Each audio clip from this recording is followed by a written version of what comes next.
Magluluto po tayo ng ginisang gulay, kalabasa at saka sitaw. At dahil wala tayong mantika, gagamitin ko po yung balat ng manok.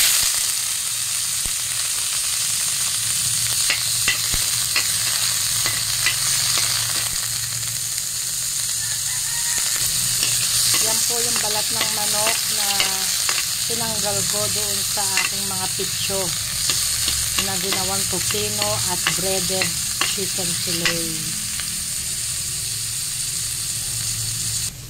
Andito rin po yung mga buto niya na pwede nating isahog doon sa gulay para marami pa po kasi yan laman.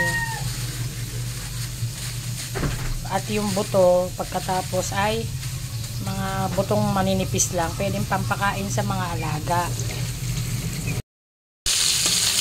Ayan na po yung ating mga buto-buto na nakuha natin sa pagbo-boneless ng manok kahapon. Lalagyan na natin yung ating kalabasa para makalambot na po. Maya yung sitaw ang ating susunod.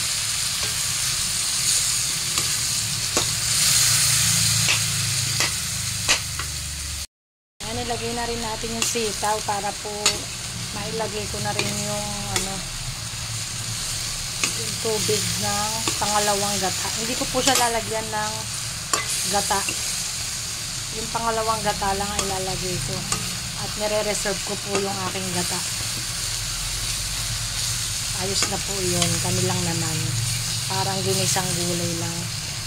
Pero may kaunting lasa ng gata, diba? Seasoning ko na po yan ng syempre konting MSG at asin. Lagyan ko konting paminta.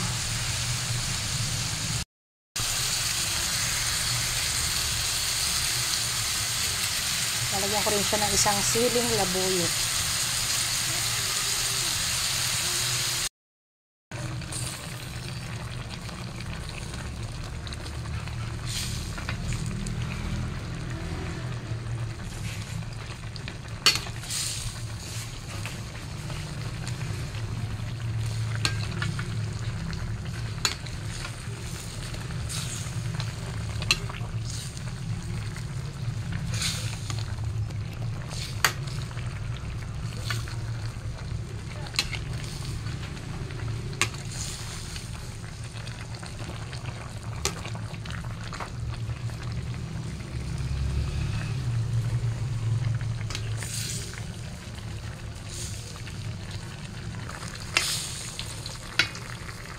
Kabilang kawali po ay yung ating mga pinagtabasan kahapon, mga sumobra ay ginawa ko din pong yan, breaded chicken fillet or pwedeng tawaging Kentucky, napakaraming pwedeng itawag.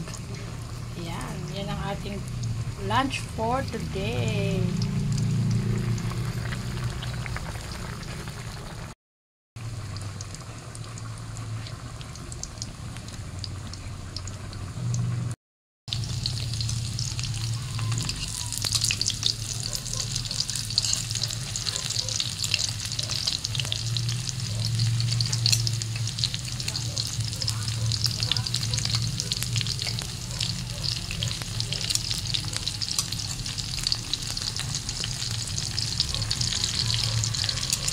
Yung mga hindi pa po nakakatikim nito, available po ito everyday, kaya bili na po.